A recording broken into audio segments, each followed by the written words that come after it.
Chairman Marty Mace called the second meeting of the Environment, Safety and Community Services Committee in 2019 to order at 6:30 p.m., with committee members Councilman David L. Tadej and Councilwoman Lydia Degierg.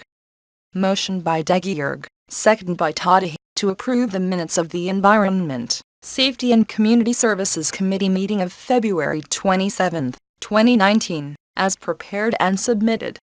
Motion carried 3-2. Chapter 1163-Fence Regulations, Residence Districts Share Link Print Download Docs Email Compare 1163.05. Mr. Mace advised that the Environment and Safety Committee has been reviewing Section 1163.05 of the Codified Ordinances of the City of Bay Village, relating to fence regulations. The committee has narrowed their focus to the side yard and rear yard fencing, with the question of an increase in height limits to 5'4" fencing with posts not to exceed 5'6" in height, as long as the fence is a minimum of 75% open. The committee has also suggested increasing the lakefront yard fencing to 5'4" height with the 75% open area. The Board of Zoning Appeals has reviewed the proposed changes to the fencing regulations and provided their comments back to the committee. A copy of the comments submitted by Mr. Clede Miller, member of the Board of Zoning Appeals, is attached to these minutes. The Board of Zoning Appeals expressed agreement with the suggested changes to the regulations for the rear yard Section 1163.05e, side yard Section 1163.05f, and lakefront yard Section 1163.05g. Regarding the privacy screen, Section 1163.05h, the suggestion that the privacy screen shall not exceed 40 feet in any direction, and, in addition, the privacy screen may have a transitional section not to exceed 8 feet in length in either direction, that provides a gradual decrease in height from 6 feet, 4 inches to 4 feet, 4 inches or 5 feet, 4 inches. To be approved by the building director, was not favored by the Board of Zoning Appeals. The board prefers to keep the 32 feet length, but do agree to having transitional section S not exceeding 8 feet, or 16 feet total in same direction. Mr. Mace allowed resident Dennis Driscoll to address the committee. Mr. Driscoll made the following comments: "As I was unable to attend your last committee meeting, I listened to the tape of the committee meeting. At that meeting, you discussed amending the rear yard fencing requirements. More specifically, the discussion focused on amending the rear yard fencing to allow a 5-foot fence with a 75% transparency requirement. Owners of dogs or cats have serious difficulty in allowing their dog or cat to run free in their yard, and yet retain the dog or cat within the yard given the current limitations on rear yard fencing, and not be in violation of the Animals Running at Large Ordinance. Unlike Bay Village, all other municipalities on the west side of Cleveland allow the height of a rear yard fence to be 6 feet. Some of these municipalities do not have any transparency requirement, and, for those municipalities that do have a transparency requirement, it is no greater than 50%. Being the technical nerd that I can be at times, I have researched commercially available fencing at retail stores, such as Home Depot and Lowe's. It does not appear feasible to buy fencing that will retain cats in the yard with a 75% transparency requirement other than chain-linked fencing. However, there is limited fencing available with a 50% transparency that would appear to effectively retain cats in a yard. I acknowledge that Ordinance Section 1163.05 requires that all fences should be aesthetically attractive and that an unattractive rear fence, particularly a rear yard solid wall fence, could be offensive to neighbors. As I stated in my last statement before this committee, I believe that the need of pet owners to retain their pets in their yard and the interest of neighbors to have an attractive fence should be balanced. Additionally, as the fencing in a rear yard is part of the homeowner's private property, the homeowner should be given moderate discretion on the type of fencing they are allowed to have, particularly homeowners with pets, to ensure that they can abide by the ordinances and not be in violation of the Animals Running at Large Ordinance. I believe an appropriate compromise can be done, as has been done by neighboring municipalities, by requiring a rear yard fence to be 50% transparent. So, while I appreciate your consideration of raising the rear fence height to 5 feet, I ask you to strongly consider allowing a 6-foot rear fence and reducing the rear yard fencing transparency from 75% to 50% in your proposed revision of the rear fencing ordinance, to more effectively let dog and cat owners allow their cats to be free in the yard while retaining their pets in their yard. Thank you. Dennis Driscoll. Mr. Mace asked how a 50% open fence differs from a 75% open fence. Mr. Driscoll stated that an iron rod fence would be the 75%. A wood or vinyl fence would be the 50% fence. The concern is for cat owners. If there is a space between the bars more than 2 inches, the cats can get out easily. Mr. Driscoll was unable to find any metal fencing in the stores or online with less than 2-inch spacing. Mr. Mace stated that the purpose of fencing for animal control is limited to the Animal Control Ordinance, CO 505 of the Codified Ordinances of the City of Bay Village. Mr. Mace asked Mr. Driscoll how a fence of 6 height is going to stop a cat from getting out of the yard, as opposed to a 5-high fence. Mr. Driscoll stated that it would take some creativity, and he is not as strongly in favor of the 5-high fence as he is with a 6-high fence. If a wooden or vinyl fence is used, possibly a vertical piece of fence can be added. He noted that there is fencing for cats that is curved, and if the cat has to go underneath it or climb over it, they do not do so. Mr. Driscoll noted that they have had that experience in their yard, where they have a 4-high fence in their yard. There is a dog across the street that barks at the cats if they get out. With a lot of effort, they have been able to keep the cats in, as required by ordinance, with the 4-high fence combined with vertical chicken wire that is vertical on the edges. Mr. Mace noted that as a former cat owner, he is skeptical about the ability to keep a cat confined in any structure that has an openness and climbability, particularly like wood. Mr. Mark Chernisky stated that he went online and researched fences. In the composite fence, the choices are 4-high and 6-high fence. There is number 5-high fence. In the aluminum or wrought iron fence, there is only 5-high fences available. A 5-high tall fence with 75% open, or 50% open, is not available in a composite fence. The fence would have to be custom made.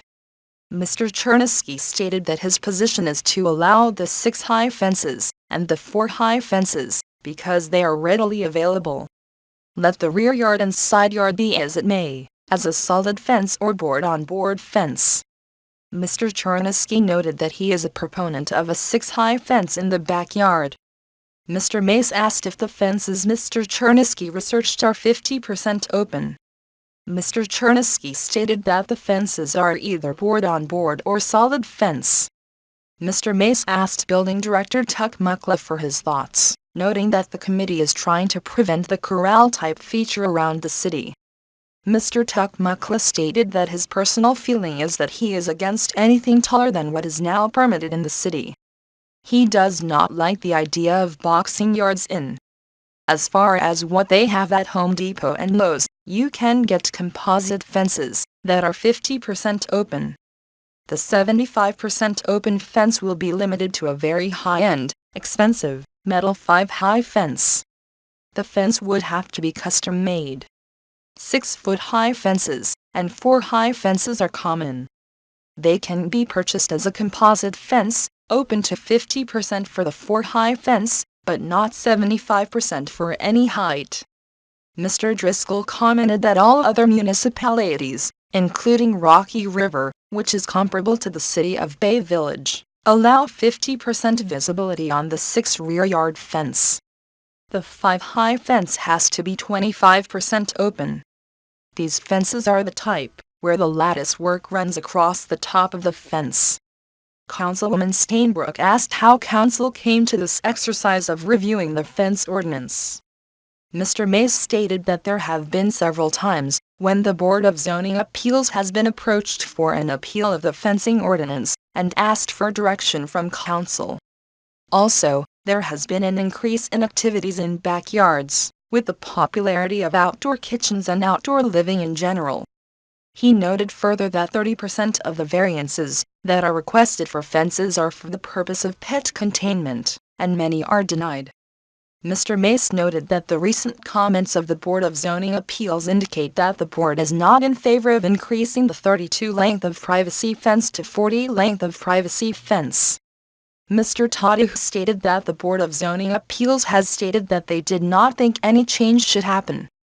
They are in favor of the 2 graduated side panels for the privacy screen. Mr. Tadu noted that he is 100% in agreement with the Board of Zoning Appeals. Ms. Degierg stated that while she appreciates the comments and input that we always collect from the boards and commissions, they are beholden to enforce what council sets forth, which is what they always announce at their meetings.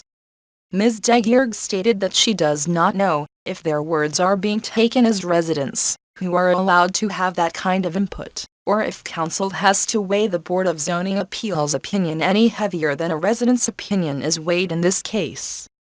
Ms. Degierg stated that the Board of Zoning Appeals feels that the philosophy of the city should not be cubicles or curls, as they keep saying, but not every resident feels that way.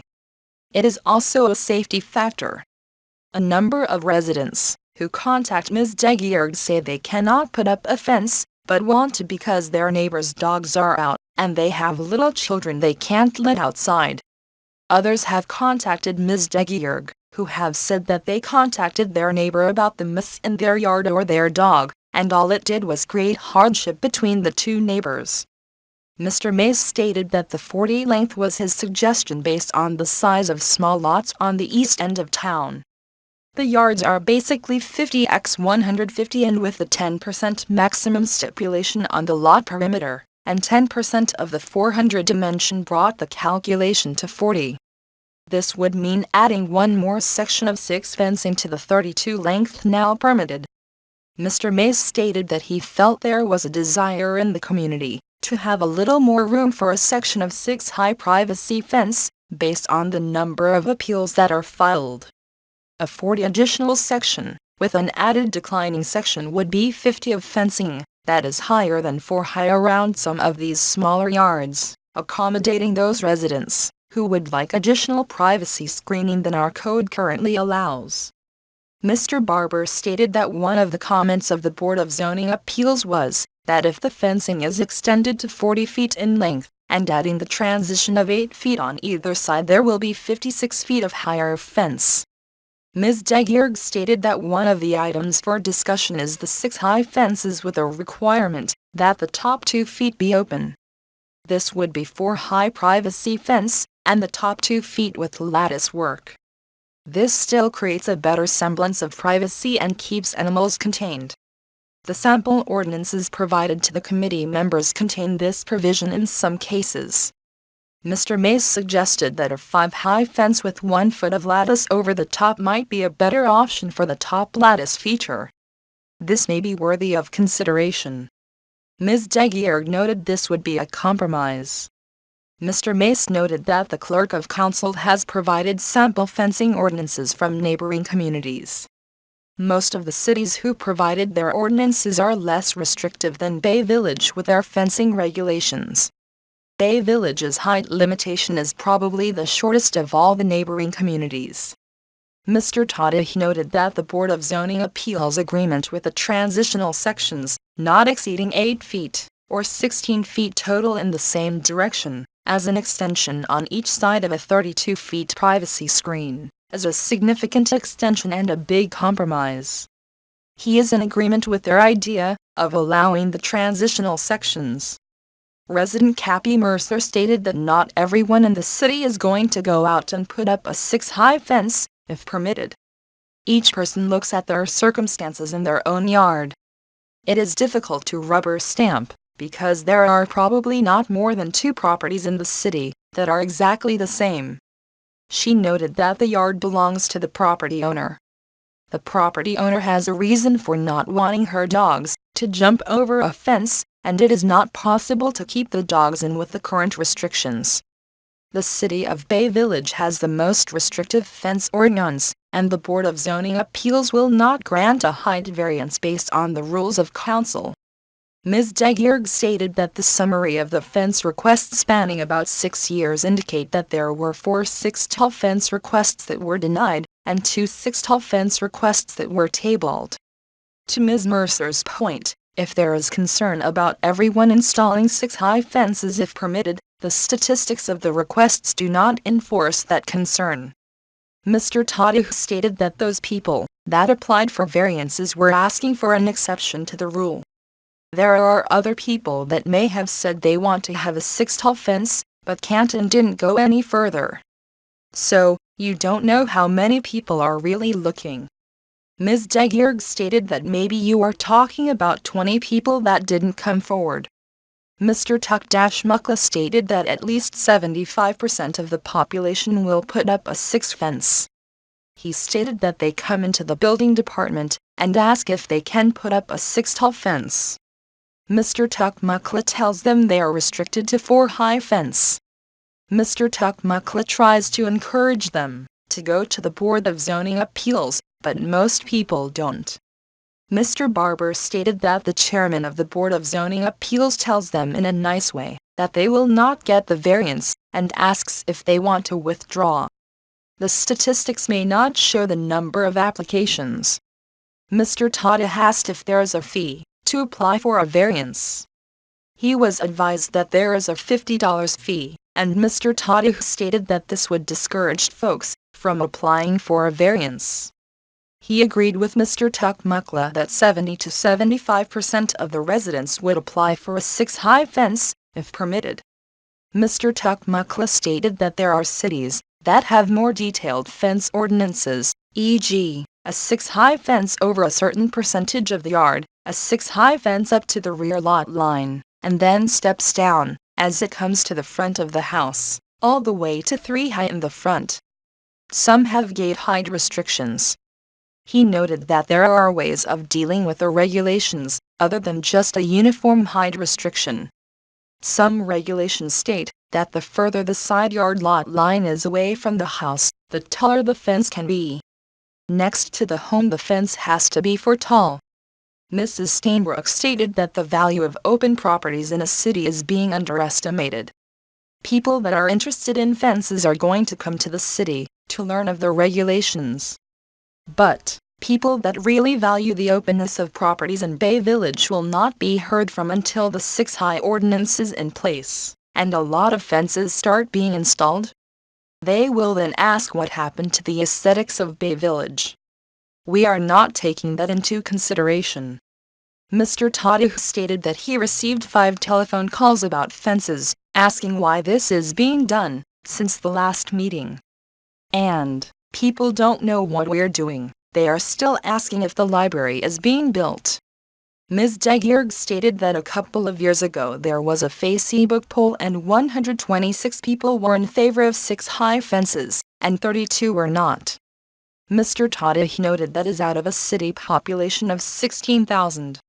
He suggested you make it out of the city as a whole, rather than the 100 and some. Ms. Degierg stated that if a resident asks why they were not consulted, you could respond by telling them of the open meetings for their input. Cappy Mercer stated that there are many different property configurations. A 32 privacy fence could stop in the middle of a yard. We are making people do crazy things to follow these guidelines. There are several of these 32 privacy fences in my neighborhood. They look stupid. It should be what works for the property. Ms. Mercer stated that she wants a 5-high fence to replace a 4-high fence so her dog doesn't jump over it. In 2 years' time she has tried to get a 5-tall, $10,000 beautiful fence on her property that she has owned for 42 years. The $50 application fee was paid to the Board of Zoning Appeals. She stated that if the Board of Zoning Appeals is given the authority to let her put up her fence, she will go away. Otherwise, she will have to leave her bent, crazy, faded chain link up and her dog on a chain. She noted that it is her yard, it doesn't affect very many people. The 75% transparency would work in her installation. Mr. Mace stated that one of the other purposes for the review of the fencing regulations is to give the Board of Zoning Appeals some type of direction. They approve of the transitional sections that are proposed, but are not in favor of the increase in length from 32 feet to 40 feet. Mr. Tata asked if he is correct in saying that the Board of Zoning Appeals disapproved of the 5-tall fence as well and wanted to leave everything as it is. Ms. Degierg asked the harm of a 5-high fence, like the one Ms. Mercer wants to put up, which is open, wrought iron, and attractive. Mr. Mace stated that the Board of Zoning Appeals came to him with the 5-tall fence with 75% transparency suggestion.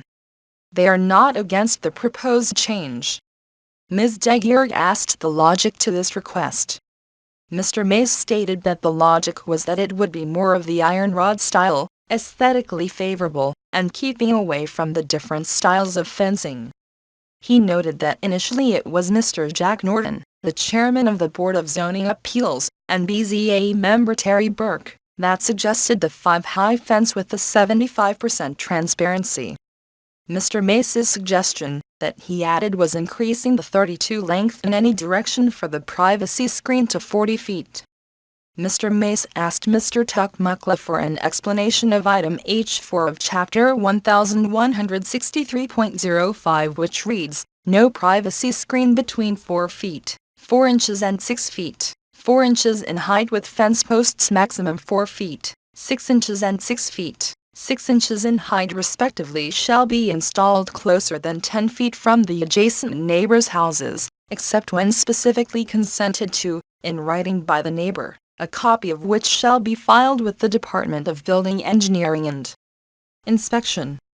Mr. Tuckmuckla stated that this would require the installation 10 feet away from the neighbor's home.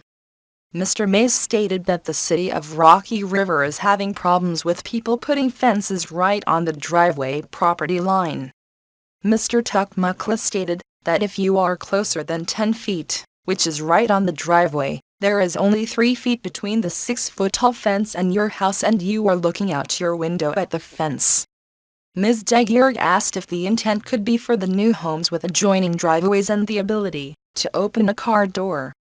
Mr. Tuckmuckla stated that is part of it as well, to keep the fence from being so close.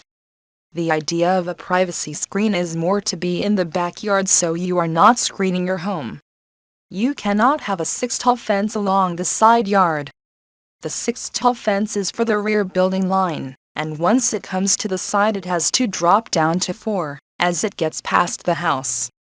When it gets past the front building line it drops down to 3 high. Mr. Mace stated that now that the Board of Zoning Appeals comments have been received, the committee has enough information to move forward. Discussion can continue on the committee level regarding the suggested increase to 40 feet of the 32 feet of privacy screening. At the next meeting there will be an opportunity given to hear more from the public. At that point a recommendation can be put together to advance to the committee of the whole. If more public input and sentiment is required by the committee of the whole, this can be accomplished through 3 readings of the ordinance. He noted that at this point the Environment, Safety and Community Services Committee will probably not be any more conclusive. Ms. Degierg stated that her position will probably not change. There being no further discussion, the meeting adjourned at 7:20 p.m. Mr. Mace thanked everyone for their attendance. Another meeting will be scheduled in the near future.